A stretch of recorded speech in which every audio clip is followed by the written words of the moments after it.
자, 반갑습니다. 명하영입니다. 자, 오늘은 5월 3일부로 K리그 2025 시즌 1로빈이 끝났습니다. 그래서 1로빈을 끝나고 나서 우리 강원FC에 대해서 이야기하는 시간을 가져보려고 합니다. 자, 올해 강원FC는 시작부터 많은 변동사항이 있었습니다.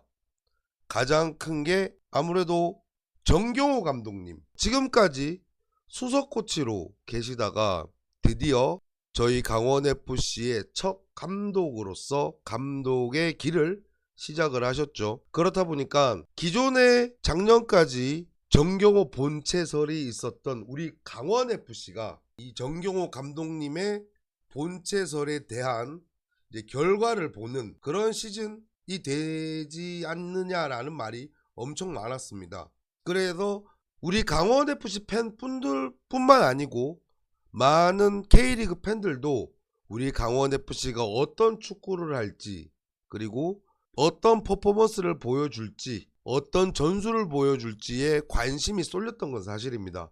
자, 그 정경호 감독님의 신인 감독으로 시작을 해서 첫 로빈이 지난 지금 시점, 자, 지금 현재 오늘이 5월 5일입니다. 총 4팀이 2로빈의 첫 경기를 진행한 시점에서 현재 강원FC 순위가 11경기를 진행을 했고 승점 14점으로 현재 8위에 랭크가 되어 있습니다. 우리가 처음 2025 시즌 강원FC 경기를 시작하고 나서 경기력의 문제와 그리고 공격력의 문제, 그리고 연패의 문제 등으로 안양전에서 정신차려 강원콜을 또 진행을 했었고 광주전 마치고 간담회까지 진행을 했었거든요. 그런 상황에서도 현재 4승 2무 5패 1로빈 11경기 중에서 4승 정도 이루었다 라고 하면 저는 충분히 선방을 한 1로빈이 아닌가 그렇게 생각을 합니다. 자, 왜 그러냐면 현재 11경기를 진행한 팀은 전북현대, 강원FC, FC서울, 제주SK, 대구FC, 수원FC 이렇게밖에 없습니다. 그런 상황에서 지금 전북현대는 11경기임에도 불구하고 현재 2위로 선두권을 달리고 있습니다. 하지만 그 외 다른 팀들, 현재 7위 FC안양, 6위 포항스틸러스, 5위 광주FC, 4위 김천 상무와 점수 차이를 보면 1점에서 6점 사이에 모두가 들어와 있습니다. 이 중에서 한 경기 차이라고 한다면 저희가 상승까지 볼 수 있는 포항스틸러스 6위까지 바라볼 수 있는 순위거든요. 그렇기 때문에 현재 우리가 8위라고 해서 결코 승점상 나쁜 순위는 아니다, 이렇게 평가를 할 수 있을 것 같아요. 그랬을 시 우리가 지금까지 11경기를 해오면서 선수층 문제와 그리고 부상 이슈, 공격력이 약한 이슈, 이런 부분들 안고도 이 정도 성적을 방어했다 라고 하는 거는 충분히 의미가 있는 순위라고 생각을 합니다. 그렇기 때문에 1로빈에 대해서 저는 강원FC 현재 정경호 감독님의 축구가 신인 감독임에도 불구하고 나쁜 축구를 하고 있지 않다라는 생각이 들어요. 데이터만 보더라도. 자, 우리 강원FC 경기력에 대해서 이어서 이야기를 해보도록 하겠습니다. 현재 우리 강원FC가 4승 2무 5패, 득점이 7득점, 실점이 9실점입니다. 지금 K리그 1 12팀 중에서 가장 적은 골을 하고 있고요. 그러면서 가장 적은 실점을 하고 있습니다. 현재 적은 실점이라는 거는 제 개인으로 판단을 했었을 때 확실히 우리 수비 조직력이 잘 짜여져 있다는 것을 볼 수가 있어요. 현재 K리그 12팀 중에서 유일하게 한 자릿수 실점을 하고 있거든요. 작년과 비교해보면 작년은 최다 득점에 최다 실점이었어요. 하지만 올해는 정반대죠. 최소 득점에 최소 실점을 하고 있습니다. 이 부분에 대해서는 아마 정경호 감독님께서 물론 더 실점보다 더 많은 골을 넣음으로써 좋은 성적으로 나올 수 있다라는 중요한 부분도 있겠지만은, 그거보다 안정적인 축구, 실리적인 축구, 그리고 첫 감독이시니까 어느 정도 순위 방어와 강등당하지 않기 위한 이런 부분을 신경을 좀 쓰지 않았는가. 실제로 이런 말이 있거든요. 공격을 잘하는 팀은 높은 순위 갈 수 있지만은 수비를 잘하는 팀은 우승을 갈 수 있다, 이런 말이 있습니다. 물론 우리가 득점이 적기 때문에 우승은 힘들다고 하더라도 적어도 수비 짜임새는 제대로 만들어졌다라는 것을 반증하는 부분이라고 생각을 해요.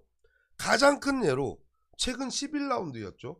11라운드에서 부상과 퇴장 선수 때문에 필드 선수 10명 중에 5명을 교체를 하더라도 우리의 수비의 조직력은 무너지지 않았어요. 그 말은 우리 수비 조직력에 대해서는 모든 선수가 거기에 대해서 준비가 다 되어 있고 훈련이 되어 있다라고 판단을 하면 되거든요. 저는 상반기보다 하반기를 더 기대를 해보는 상황이기도 합니다. 우리 선수들의 이야기를 한번 해볼게요. 우리가 2025 시즌 들어와서 많은 팬들이 걱정을 했습니다. 물론 저번 시즌에도 K리그2에서 선수들을 오고 K리그1에서 주전급 선수가 아닌 선수들이 와서 포텐을 터뜨려서 준우승까지 한 경험이 있었지만, 분명히 이번 시즌에도 비슷한 맥락으로 선수 영입을 했었고 그만큼 팬들은 어느 정도 불안한 마음이 있었던 건 사실입니다. 하지만 그 와중에서도 이지호 선수라는 신인급 선수를 발견을 했죠. 물론 가면 갈수록 이지호 선수가 더 발전을 해야 된다라는 부분이 보여지기는 합니다. 하지만 이지호 선수가 포항전에서 멀티골도 넣어주고 그리고 1라운드 때 어시스트도 하고 상당히 빠르게 우리 강원FC 축구에 녹아들고 있다라는 점에 대해서 상당히 좋은 부분이라고 생각을 해요. 그리고 구본철 선수의 영입으로 확실히 우리가 정경호 감독님께서 원하는 플레이 중에 중요한 부분, 바로 빠른 윙 자원이죠. 우리가 구본철 선수가 오기 전까지 윙에 대한 멤버에 대해서 고민이 정말 많았습니다. 그 윙에 대해서 전술적으로 그 전술을 해결해 줄 수 있는 선수들이 없다 보니 뒤에서 공이 도는 부분만 계속 보였었는데, 구본철 선수가 옴으로써 왼쪽 윙의 한 자리를 확실하게 책임져 주는 모습에서 상당히 긍정적인 영입이라고 생각을 합니다. 그리고 김경민 선수의 재발견, 작년에 양민혁 선수도 있었고 그렇다 보니까 주전을 하지는 못했었습니다. 그러다가 이번 시즌 드디어 김경민 선수의 빠른 스피드, 저돌적인 돌진력, 그리고 피지컬로서 오른쪽 윙으로서 우리의 오른쪽 공격 라인을 확실하게 맡아주는 역할을 해줬었습니다. 물론 골 결정력에 대해서는 확실히 아쉬움은 있죠. 하지만 그렇게 오른쪽에 문을 열어줌으로 인해 가지고 저희가 김경민 선수가 주전을 하기 전과 후는 확실히 달라졌다라고 생각을 합니다. 우리가 오른쪽 윙 자리에서 공격을 펼칠 수 있는 그런 상황을 많이 만들어주고 있거든요. 물론 최근에 대전전에서 퇴장을 당하는 부분이 있었습니다. 이게 선수로서 좀 아쉬운 부분이기는 해요. 분명히 실수거든요. 하지만 그 부분을 또 김경민 선수는 발전할 수 있는 성장의 기회를 삼고 잘 또 다음을 준비해 주시길 바랍니다. 그리고 이 이야기를 안 할 수가 없을 것 같아요.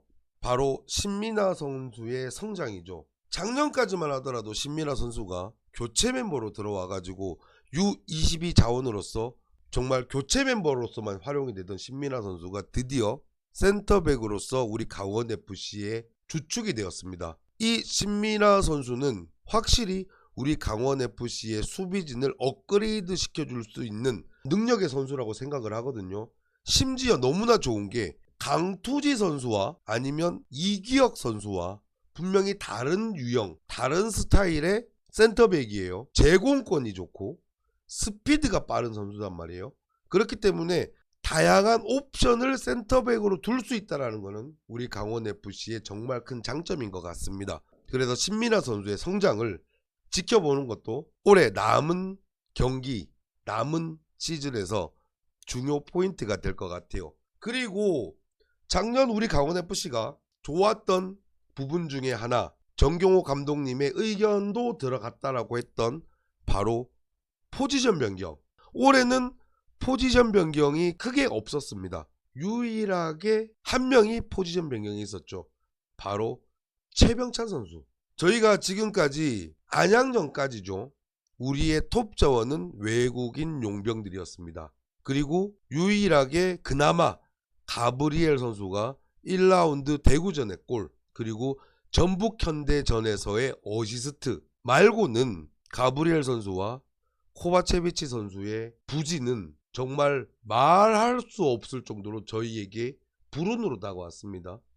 하지만 광주전부터 최병찬 선수가 윙에서 톱으로 포지션 변경을 진행을 하고 정말 활달하고 공중볼도 따주고 이런 부분에 대해서 저는 이번 시즌 현재까지 정경호 감독님의 최고의 포지션 변경이지 아닌가 그렇게 말씀을 드리고 싶을 정도예요.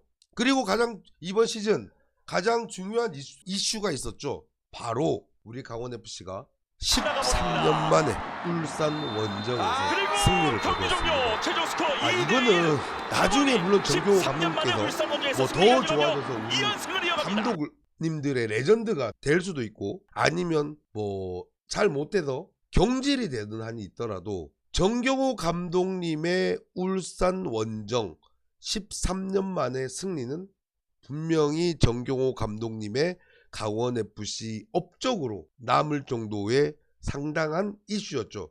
이 부분만 하더라도 저는 현재 처음으로 감독을 진행하는 정경호 감독님의 적어도 20%는 우리 강원FC를 위해서 지금까지 큰 걸 해주셨다 할 정도로 너무 큰 부분이라고 생각을 합니다. 우리 팬들도 너무나 환영을 했었고 너무나 감격을 했었고 감독님, 선수 우리 모두가 하나가 될 수가 있었고 심지어 울산이 현재 K리그의 리딩 클럽이었잖아요. 지금까지 그 리딩 클럽을 상대로 선수들의 전략 전술로 이겼다는 것에 우리 강원 팬들은 훨씬 더 기쁨이 컸었을 것 같아요. 그 부분에 대해서는 저는 지금 생각해도 가슴이 찡한데 정말 1로빈 중에서 가장 큰 이슈였지 않나 그렇게 생각을 합니다. 그러면서 우리 강원FC의 또 악재가 겹칩니다. 뭐냐면 바로 선수단의 이탈 이슈죠. 가장 먼저 강윤구 선수 입단하고 저희가 아직 한 번 못 본 선수잖아요. 그죠? 부상으로 인해 가지고 거의 6개월을 부상으로 보내야 하는 너무 안타까운 상황을 맞이하고 있고 최근에 대전전에서 이유현 선수가 코 부상을 당해서 코 수술을 함으로써 3주간 결장, 즉 5월 달에는 좀 보기 힘들지 않나 싶을 정도의 상황. 그리고 강투지 가브리엘 선수의 그렇죠, 부상 이슈가 있죠. 그리고 원희도 선수도 현재 부상에서 회복해서 재활 중으로 알고 있는데 아직까지 한 번도 못 보게 됐습니다. 그리고 윤일록 선수, 그나마 윤일록 선수는 왼쪽 윙으로 몇 경기 나왔었죠. 다행히 부상에서 최근엔 복귀를 해서 훈련을 다시 진행을 한 걸로 알고 있는데 윤일록 선수도 빨리 복귀를 했으면 좋겠습니다. 그리고 원래 우리의 윙백이었던 강준혁 선수도 종아리 부상으로 한 2주 정도 결장이 예상이 되죠. 그리고 지금까지 계속 부상이었다가 최근부터 나오고 있는 우리 김민준 선수, 이번 경기에서 골까지 넣었는데 옵사이드 때문에 골 취소가 된 정말 아쉬운 상황이 있었죠. 하지만 옵사이드라도 그렇게 경기에서 골을 넣어본 모습, 경험 부분을 보여준 만큼 앞으로의 경기가 또 기대되는 선수이기도 합니다. 그러면서 여기에 결정타가 하나 들어오죠. 외국인 선수 호마리우 선수죠. 입단 2개월 만에 김천전에 15분인가요? 뛰고 계약 해지. 이런 부분에 대해서는 확실히 정경호 감독님이 가장 답답하실 것 같습니다. 현재 말씀드린 선수들이 모두가 우리 주전급으로 뛰어야 되는 선수예요. 그런데 거의 8, 9명이 경기에 뛰지 못하는 상황이 돼버립니다. 그래서 수원FC전에도 기존의 교체 멤버로 뛰었던 선수들이 선발을 뛰었을 만큼 정말 어려운 일정을 가야 되는 강원FC입니다. 저는 이렇게 말씀드리고 싶어요. 정말 뭐냐면 우리 5월달 있죠. 이번 달은 정말 잘 버텨야 된다고 생각을 합니다. 5월의 달은 우리 강원FC에서는 정말 힘든 달이 될 것이고 정말 잘 버텨야 되는 달이라고 생각을 해요. 주전급 선수가 8, 9명이 빠지는 상황이니까 그만큼 감독님도 철저하게 방어를 하고 철저하게 준비를 해 주셔야 될 것 같고, 지금 이런 부분에서 우리 선수층이 타팀보다 얇다라는 게 나오는 거거든요. 그래서 제가 예전에 안양전 리뷰에서도 구단에 대해서 좀 거칠게 얘기를 하긴 했었었는데, 어떻게든 우리 5월달 우리 강원FC와 우리 감독님 그리고 우리 선수들께서 정말 피로도가 높겠지만은 잘 버텨주시고 6월달쯤 되면 부상 복귀가 되는 선수들이 여러 명이 나오죠. 강투지 가브리엘 선수는 이달 중에 복귀를 당연히 하겠지만은 뭐 이유현 선수라든지 뭐 강준혁 선수 또 복귀를 할 거고, 그리고 6월 중순에 6월 17일이죠. 서민우 선수하고 김대원 선수가 복귀를 합니다. 그리고 여름 이적 시장이 6월 달에 또 시작이 되잖아요. 그러면서 그나마 6월까지 어떻게 버텨야 저희 정경호 감독님도 숨통이 트이지 않을까, 그렇게 예상을 해봅니다. 자, 우리 강원FC가 1로빈을 끝낸 상황에서 정경호 감독님을 그리고 우리 강원FC를 총평을 하자고 한다면 저는 개인적으로 6.5점에서 7점까지 주고 싶어요. 무슨 말이냐면, 물론 우리가 이번 시즌에 답답한 부분은 분명히 있었고 상당히 팬들이 불안해하는 상황이 있었습니다. 하지만 저는 1로빈을 이렇게 평가를 하고 싶어요. 정경호 감독님의 성장이 있었다고 생각을 합니다. 분명히 광주전 마치고 정경호 감독님도 인터뷰에서 본인의 성장에 대해서 언급을 하셨었어요. 초심으로 돌아가겠다고. 그리고 얇은 선수층에서 부상자가 많은 상황에서 외국인 용병들 강투지 선수 말고 효과를 못 보고 있는 상황에서 현재 8위 승점 14점의 순위 방어는 저는 충분히 1로빈에 잘 버텨줬고 잘 진행을 해줬다라고 생각을 합니다. 여러분, 우리 시즌 초에 강원을 이번 시즌 순위 예상한다고 할 때 다들 뭐라 그러셨습니까? 아이, 나는 오랫동안 강원을 응원해봐서 아는데 작년 준우승은 넘어가는 거고 7등 8등만 해도 나는 괜찮다고 생각을 해. 6등 상스만 해도 좋다고 생각을 해. 나는 8, 9등 예상합니다. 솔직히 이런 얘기가 많았잖아요. 그 정도에도 해도 좋다라고 말씀을 하셨잖아요. 그죠? 그리고 결론적으로 감독님께서 1로빈에서 8위를 마감을 했습니다. 그리고 저는 앞으로의 우리 강원FC가 더 좋아질 거라고 기대를 해볼 수 있을 것 같아요. 하지만 그 전에 분명히 5월 한 달은 버텨야 되는 달이고 잘 버틸 수 있도록 응원을 해드려야 될 것 같습니다. 자, 우리 1로빈 동안 11경기 동안 응원해주신 우리 팬분들과 그리고 첫 감독으로서 1로빈을 치러본 우리 감독님, 그리고 힘든 상황에서도 이 성적을 방어해준 선수들에게 정말 수고했다라고 말씀을 드리고 싶고, 현재 수원FC 전을 마치고 바로 그 다음날 비행기를 타고 제주까지 가서 하루 쉬고 바로 내일 경기를 해야 되는 우리 선수들 1로빈을 시작하는 입장에서 물론 좋은 출발을 하는 것이 중요하지만 피로도가 높은 만큼 또 부상의 우려가 분명히 있습니다. 그러니까 우리 선수들 부상 당하지 말고 제주전 잘 경기하시고, 또 제주 원정까지 가는 우리 강원 팬분들, 우리 선수들 정말 힘들 겁니다. 힘낼 수 있게 많은 응원 부탁드리고, 가지 못하는 저부터 시작을 해서 우리 많은 강원 팬들 각자의 자리에서 우리 강원FC 많이 응원해줬으면 좋겠습니다 라는 말씀을 드리면서 우리 강원FC 1로빈 리뷰를 마치도록 하겠습니다. 자, 그러면 마지막으로 우리 선수들, 감독님, 우리 팬들 수고했다라는 의미와 2로빈 시작을 해달라는 의미로 강원FC 화이팅을 외치면서 리뷰를 마치도록 하겠습니다. 강원FC 화이팅!